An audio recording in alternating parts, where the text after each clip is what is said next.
Welcome to 4 Quarter Lives, a podcast exploring the profound impact of longer lives and careers on everything: countries, companies, couples, and careers. I'm Avivah Wittenberg-Cox, and on this week's 4 Quarter Lives, I talk with Tim Parr, CEO of Caddis. Tim Parr walked into a glasses shop a decade ago looking for something to be able to read with. He was given a choice between expensive, high-fashion branded glasses and junk, and suddenly realized that nothing on offer was relevant to him or his entire generation. He also found pretty quickly that 90% of people need glasses to read after the age of 45, something that he seems to have been first to see as a business opportunity. That's a pretty big, largely unexploited market. So a decade later, he's beginning to understand that his business actually isn't to sell glasses. It's a gateway to Q3 aging needs.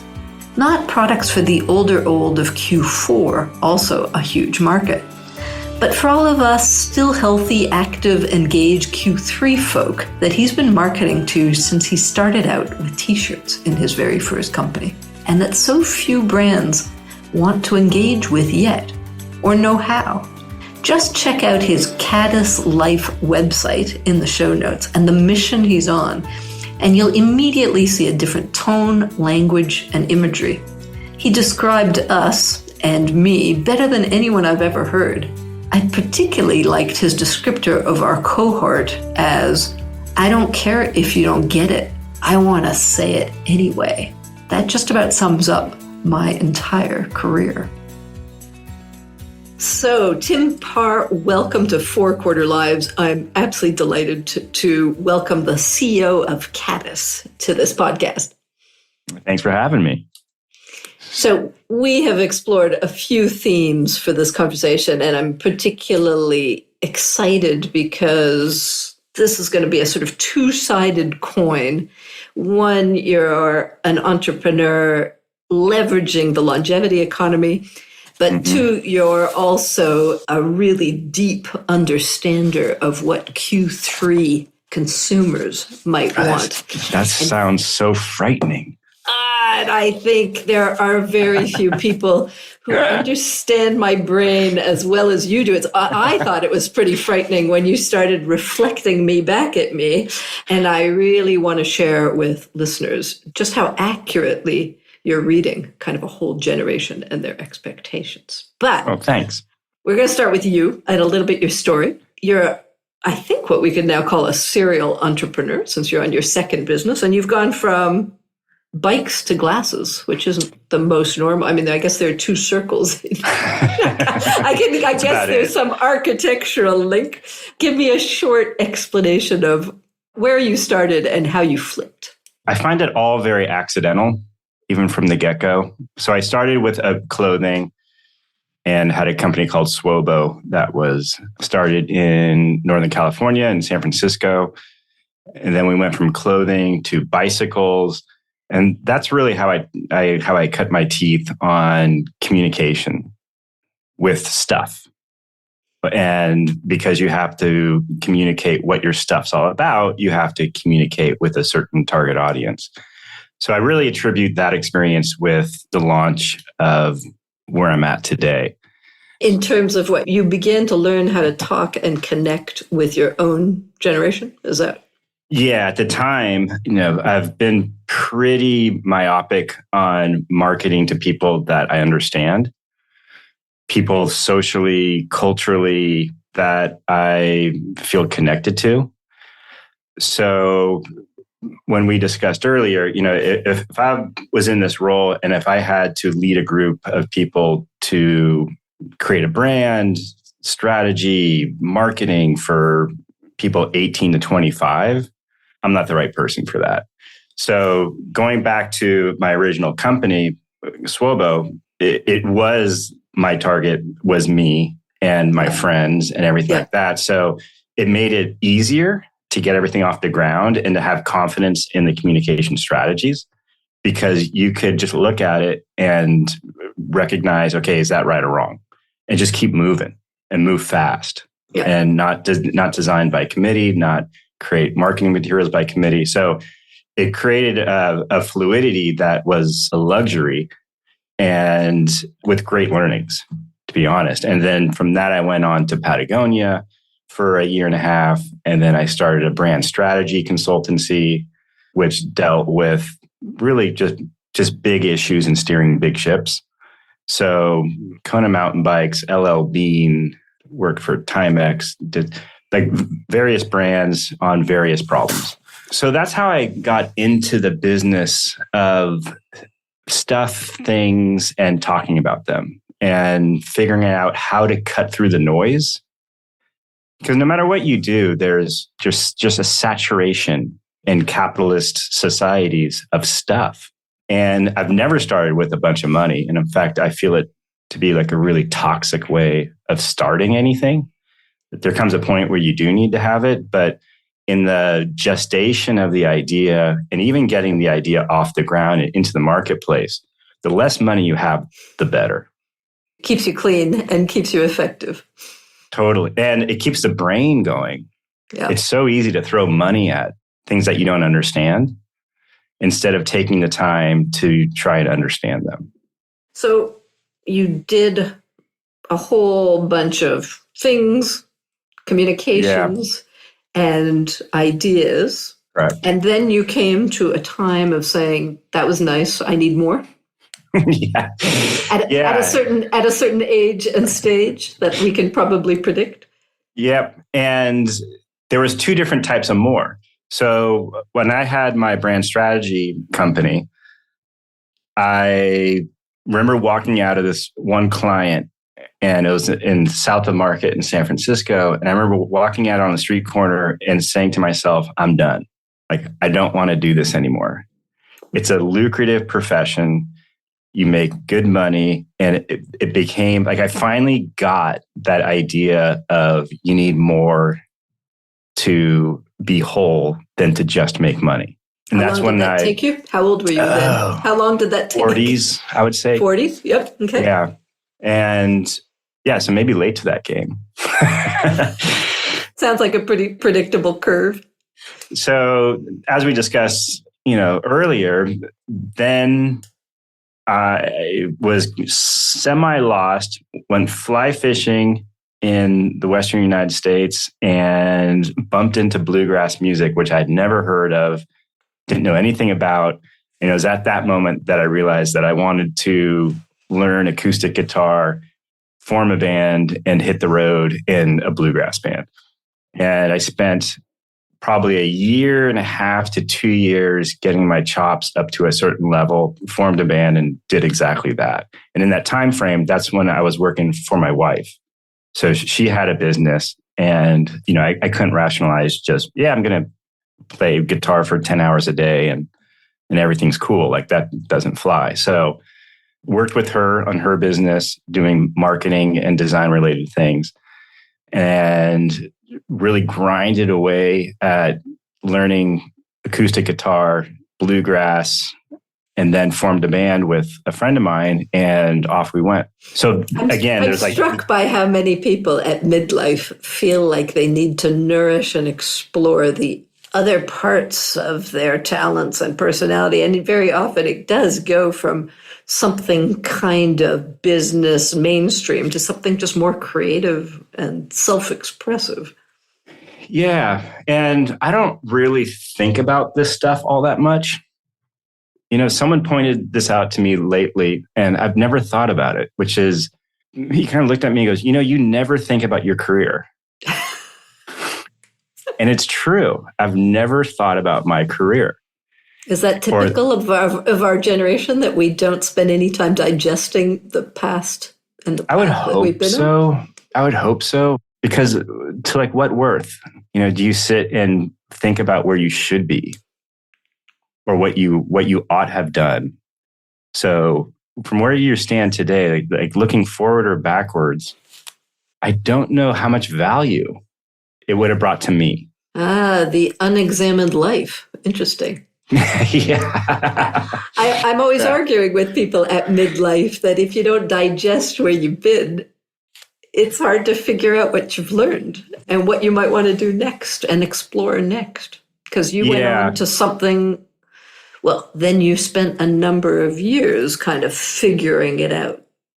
Yes. Figuring it out. Yes. I was figuring it out in my own way. Yeah. And, maybe you could call forming a bluegrass band and touring almost a distraction to figuring it out. But a way to figure it out?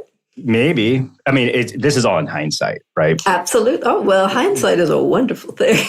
Yeah, it's almost like cheating. You only ever understand life in the rearview mirror, I find. Oh, totally. And I guess that's my point, right? So if we only can look backwards to determine value or where to go next, value of experience, value of learnings, I just weigh it differently, I guess, than other people. And when I'm in the moment, I give myself that luxury of not calling something good or bad. It just is. And if I can stay in that mindset, then I don't really have a need to look forward and backwards because I'm just taking this all in and it's all part of the process. And I'm just wired in a way that says it's all going to work out. And it does. And it always does. So tell me, how in the world from this kind of in the now moment did you move into creating a glasses company? I needed glasses. That's just the perfect expression of the now. I know. Right? Damn, I need some glasses and I can't. So tell us. So I was probably in my mid 40s, late 40s. Also the classic age when you need glasses and your eyes start giving up is 45, right? Mm-hmm. And I wasn't a glasses wearer prior to this moment. To go into data, 90% of people over the age of 40 develop this eye condition called presbyopia, to which there is no cure. So hence reading glasses come into play. And I didn't know any of this when this was currently happening to me. So I was down in Malibu, California, and I walked into an optical store and I told them about my problem of my phone, having to hold it farther and farther away in order to see letters and whatnot. And they go, oh, that's easy. You just need reading glasses. And the process was either you buy into Tom Ford and Chanel and expensive, other people, high fashion options. Yeah. $400 to $800 glasses that they would then drop in any lens that they want. And I would get them in 10 days. And I asked, well, is there anything that I can take home right now? And they went to the back of the room, pulled open this drawer in the back, and it was just a mound of pink and blue and just crazy looking, folded up 9 ways to the sun reading glasses. And I was like, okay, is that my only option? Or, yeah, pretty much. So the option was high fashion or garbage? It's right. High fashion or garbage. And nothing, you said that there was nothing that you found culturally relevant. What did you mean by that term? So if you're going to put something on your face, like you have to identify with it. And growing up in the 80s with, let's call it board sport culture. So that's surfing, skateboarding, snowboarding. That drove cultural behavior. That drove music. That drove fashion. It drove street art and the merging of all this stuff. So when it came time to that particular age, which was myself, to go put something on their face, which was reading glasses, the market was telling me that I had to completely disassociate myself from 30 plus years of purchasing behavior and either buy high fashion or buy garbage. So in that moment, it was almost too bizarre. It was like an emperor wears no clothes. Kind of, why am I the only one that thinks this is so broken? And it was startling. And it was really a factor of made me create a check sheet of what I needed to do in order to start a company to address this issue.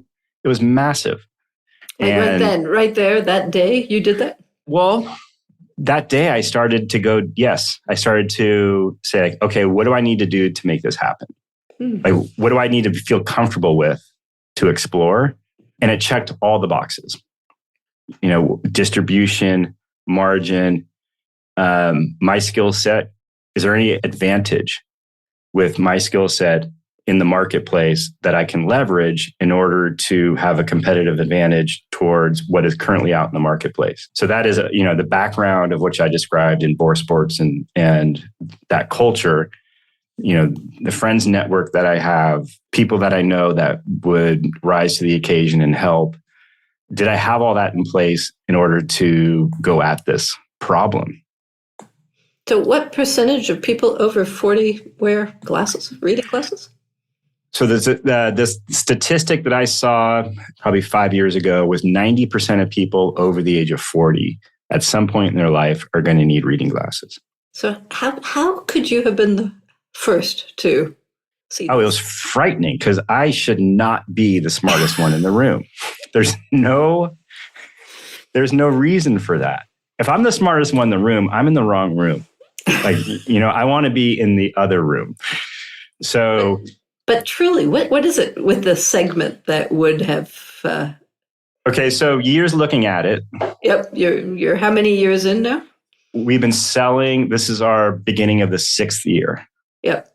But I've been working on it for 10. So my guess is that the eyewear industry has the 800-pound gorilla, which is Luxottica. Luxottica doesn't really want to be in the reading glass market. What they want to do is that they own or they hold a lot of the licenses for a lot of the fashion brands. They have global distribution around the world.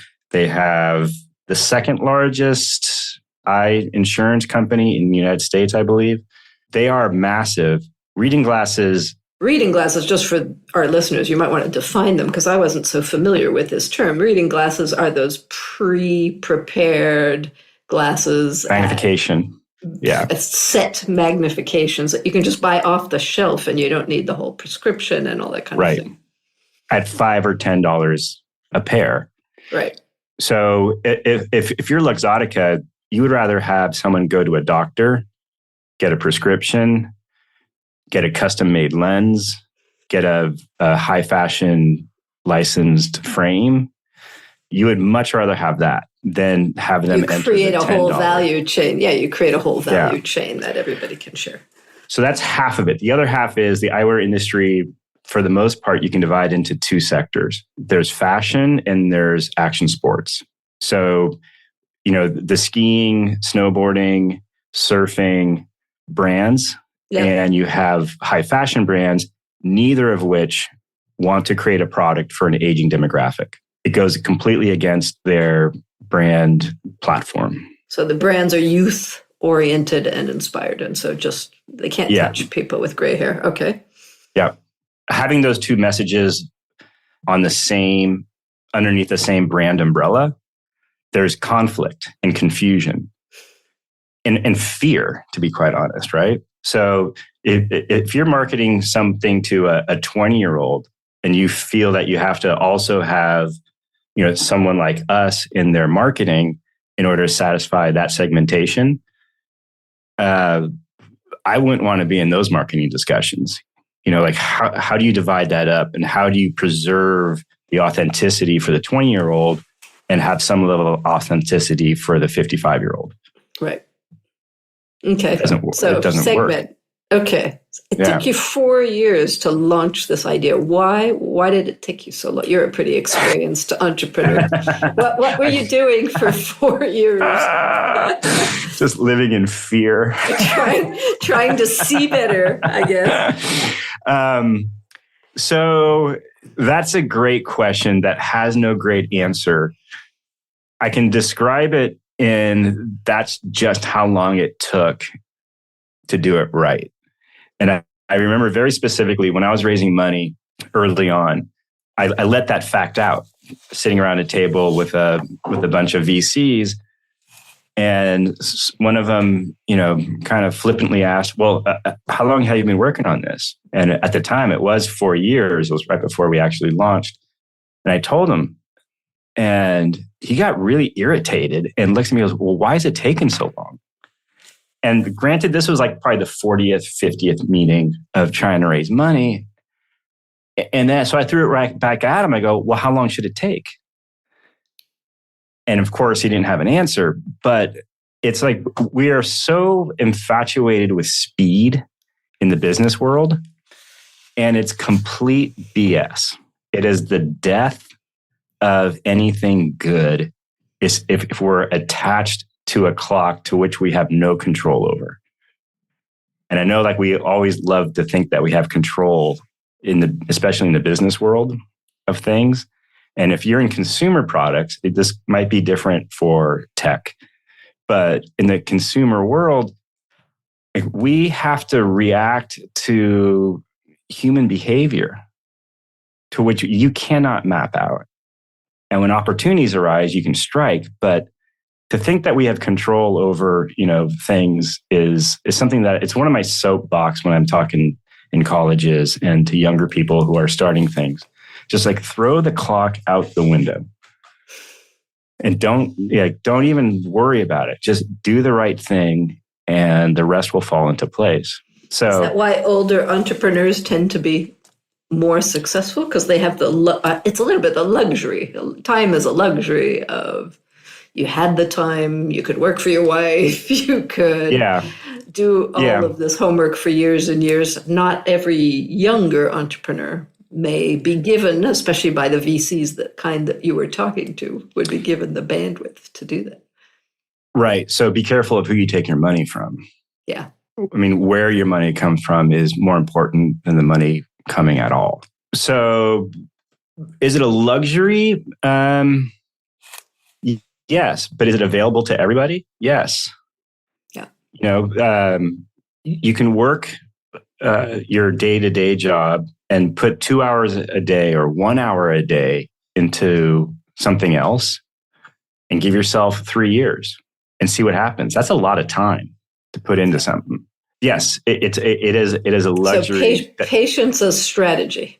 Patience and pacing as strategy. So right. What finally made you launch, and how old were you? I was 49 or 50. And I woke up one day and instinctually I just said, this is the day. Like, yep, we're going. Like, put the PO in. We took a little, some money out of our bank and we bought that first production run. And I think we spent like $30,000 and it was frightening. And it worked, right? So I am built on instincts.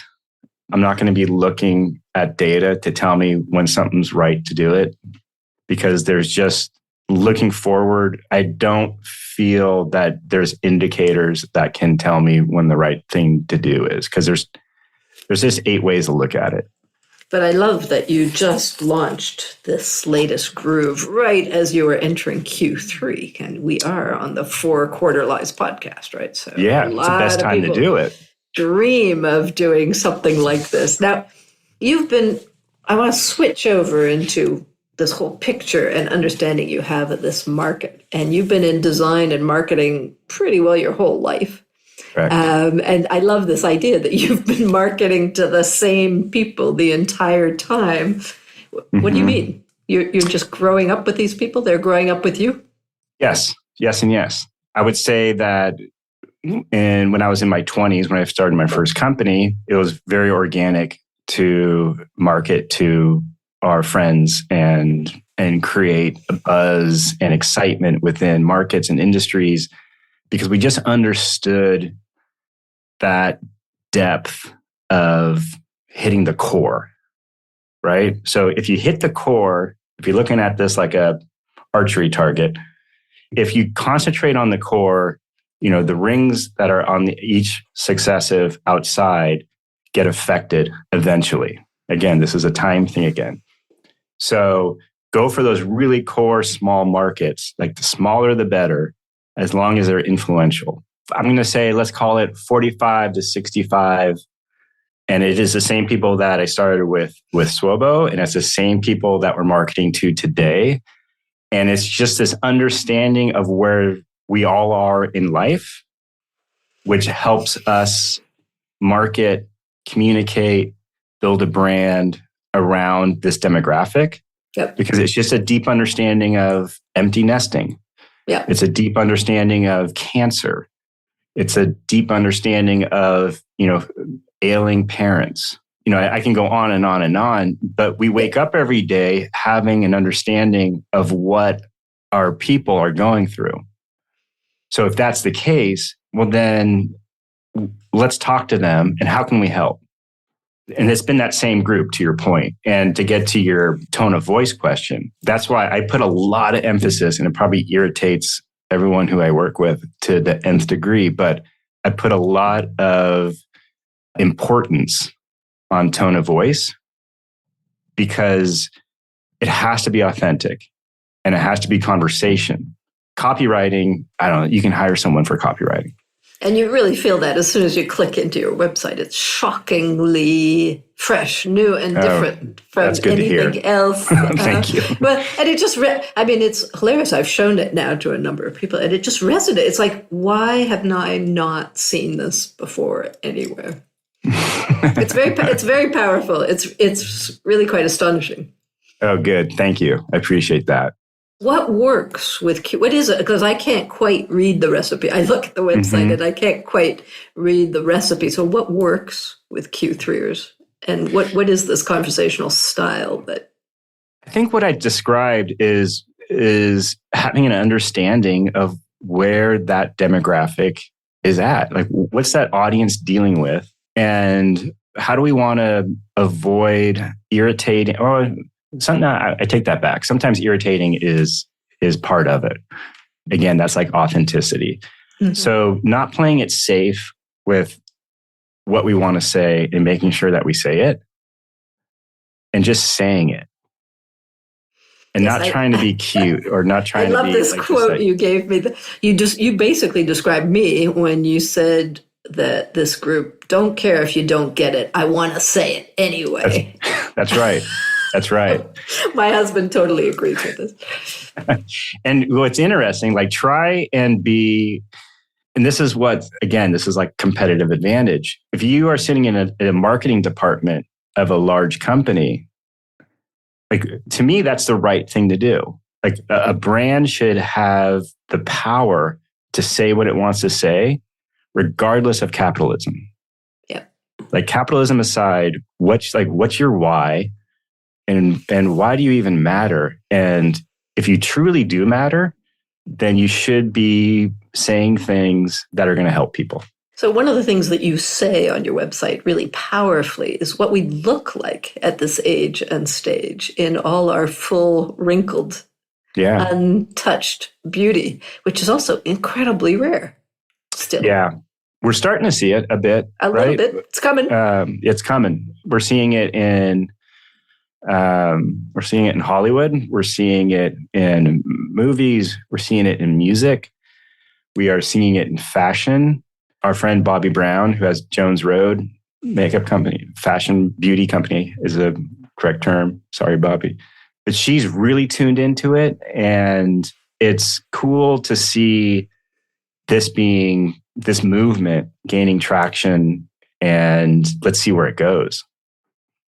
So you worked you said you worked at Patagonia for a while. Mm-hmm. Describe their customer segmentation approach. Like how are traditional players segmenting the ages and stages of our lives? Yeah, I was dealing with their surfing department and specifically women's. And we had a lot of discussions about the demographics and the segmentation. And this kind of just builds, and it's in my DNA. But back then, the surf industry was based in Southern California, Orange County. If you weren't in that clique, you were out of that clique. And Patagonia had an older customer than the surf industry. And at the time, it was Roxy, Billabong Girls, and some other things. And they were trying to compete with that. And it was the first time, and I hadn't even thought about this until now, but it was the first time that I had said, we have to segment this by age. And we have to go with the core Patagonia customer that is, it just trends older than that particular time period in the surf industry. Things have changed lately, but It was the first time that happened. Now take that experience and go into when I had the brand strategy consultancy, where I was really in a dozen different boardrooms and marketing discussions. And what was so apparent was we have this very articulated 18 to 25-year-old profile, psychographics, demographics. We would map out what this person did, ate, feelings, everything. 18 to 25, 26 to 34, 35 to 44, and then we would hit 50 in these discussions, in these boardrooms. And it was always just 50 plus, right? So that's where it stopped. And not only was it just 50 plus, but then the conversation would get binary and two-dimensional. Three-dimensional with the younger demographics. Because we talk about demographics, we talk about psychographics. As soon as we hit 50 plus, it was average household income. So how much money do they have? Yep. And that's it. Yep. Very telling. Yeah, very telling. Yeah. I don't think much has changed, to be quite honest. I think the writing's on the wall, but why does everyone ignore why does everyone ignore Q3? Doesn't Q3 have all the money? Yep. And is it this fear you were talking about earlier that it just pollutes or ages suddenly it's kind of this toxic horror fear that it will change that age is catching somehow? Which it is, I guess. Yeah, it is. Well, only if you're lucky. I think the short answer is they don't understand how to do it yet. I believe that there's still, that the youth thing is still working because as we discussed, this is all very new. This bus is just getting out of the station now, but it is not slowing down. And I know that I think you've had Bradley Sherman on this. Yep. And he is the master of the demographics and what's happening and when it's going to happen. And that is all true. And it's coming down the pipe. And we ignore it just like we ignore global warming. They share very similar out of sight, out of mind. If you're an executive, let's say you're a 40-year-old executive with a team of 30 marketing people underneath you that are between the ages of 20 and 35, where do you begin to, talk to a 60-year-old? That discussion is going to get killed pretty fast in the room because it's to that group, it's not fun and it's not sexy.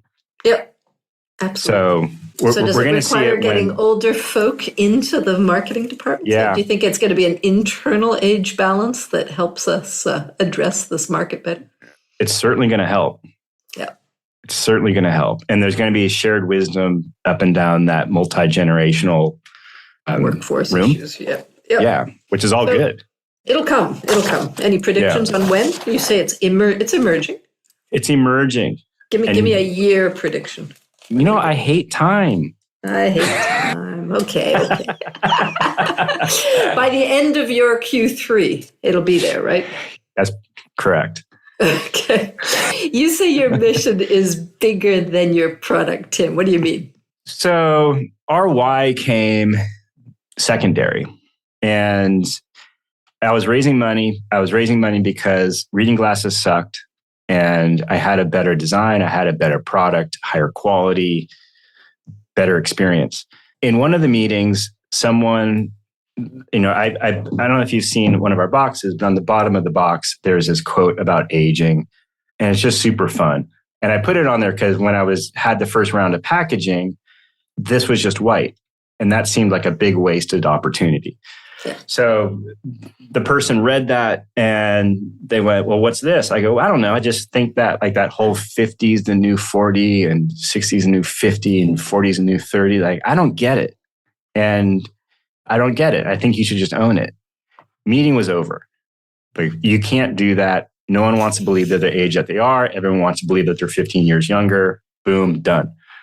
So again, my 50th meeting of trying to raise a dime, packing up my bike messenger bag, walking down the stairs. And then when I hit the sidewalk, it was oh my God, That's the business we're in. We're in the business of age. Like, we're not in the business of eyewear. Like, this is a door prize to the amusement park. Yep. And let's go build the amusement park. So we did that. And that's why I believe like the brand is like what it embodies. The feedback that we get from customers of when I put these on, and it creeps me out how universal, like we get this response of when I put these on, I feel invincible. Like these are a shield, like, like this type of against an ageist world. Yeah. Yeah. The last remaining ism that's acceptable in our culture, which our friend Chip waves that flag a lot. And he's right. It's the last remaining ism that is socially acceptable. So this amusement park of age that you're entering into has opened with glasses. What's next? Oh, I am working. So we started with reading glasses. We have prescription now that we do in-house. We are just launching sunglasses in-house. That's fun. Next, so and I'm working on several different ideas. But let me go back up to 30,000 feet of how to think about it. Caddis is going to be the onboarding brand to that Q3 stage of life. So instead of having everything become medical and, tan and gray and dull and a bummer, let's be the lifestyle brand for that onboarding process with health and wellness products. So, let's get into, so is that skincare? Is that hearing? Is that oral care? There's a half a dozen things that we're tossing around that we feel could be great. This is great. It's the vast kind of longevity economy that everybody's talking about. But so far, a lot of the longevity economy focuses on Q4 and kind of products for older age. So you're really kind of this new open invitation to realize that actually Q3 is this vast blue ocean that nobody's really tapping into yet, or understands, I think, for that matter. Right. I mean, and to your point, it's massive. And it's completely just in its infantile state of consumer product. It's amazing. I mean, let's throw menopause in there as well, right? Yeah. I mean, that's probably the one category that we are seeing positive traction in. So I find it all really exciting. It's just we have just started on this. We're just getting out of the gates. Now, and it's wonderful to see the celebratory, joyful approach you're taking to this, which is such a contrast to. Yeah. And if you think about it, like for you and I, it's somewhat self-serving, right? Because we're creating the future to which we want to live in today. Absolutely. But there's also, like, we are setting an example for people in their 20s and 30s to look forward to this. Because as we discussed, like 50s are the best of, that's all I know. 60s ain't bad, I can tell you. Yeah. So it is I would not want to go back a single day. Yeah, absolutely. And why is that so hard for people to understand, or they give you kind of like a look, like you're just trying to put a positive spin? Or is it new? Maybe our parents didn't feel that way. They probably did not. Although I have had conversations with my mom about this. And she said absolutely her 50s were her best years and most fun. And she's currently 85. Interesting. So, it's a well-kept secret. It's a well-kept secret. It's a well-kept secret. Yeah. So I'm delighted that you're helping us all see in many different ways. Now, this podcast is called 4 Quarter Lives. So I invite each guest to give me a summary metaphor of each of your own 4 quarters, knowing that you're just at the beginning of Q3. So you want me to go back to Q1 each quarter? I do, yeah. So 0 to 25? Just a metaphor. Metaphor? Give me a picture, a metaphor, a word to summarize each quarter. Surfing. Just I love surfing. It. Okay. Q3? Q2. Q2, 25 to 50. Oh, that was hard. Everest, yeah, absolutely. The mountain. Yeah. Q3. Now Q3, back to surfing. Really? Back to surfing? I like it. Back to surfing. Yeah, okay. And predict me your now design, since we're designing our next selves. What's Q4 going to be? That's a great question. And that's a hard one for me because I just don't look forward all that much. I stay right here, right now. I can't envision it. You know, I have the confidence that it's going to be great. It's going to be great. I think it's going to be great. Good tagline. Yeah. Tim Parr. It's going to be just fine. It's going to be just fine. I can see your Q4 website already. Just fine? It's going to be just fine. Maybe that's my next business. Is just I think that's going to be your next. Good enough. That's it. That's it. And you're just going to keep following us all the way through. That's right. That's right. So, I will revisit this in a 20-year kind of thing when we both enter Q4. That will be fun. That will be fun. You're on. It's a date. Tim, thank you so much for your time and being with me. Well, thank you. This is great. I always enjoy talking with you. A fantastic invitation, celebration, and description of this Q3 generation. Just wandering responsibly. That's all that we're doing. And that's just going to be good enough. Yeah, it will be. Thanks, Tim. All right, bye-bye. Bye-bye. For more thinking about the impact of our 4-quarter lives, you can read my column at Forbes and subscribe to my Elderberries newsletter on Substack. Let's design lives that aren't just longer, but better.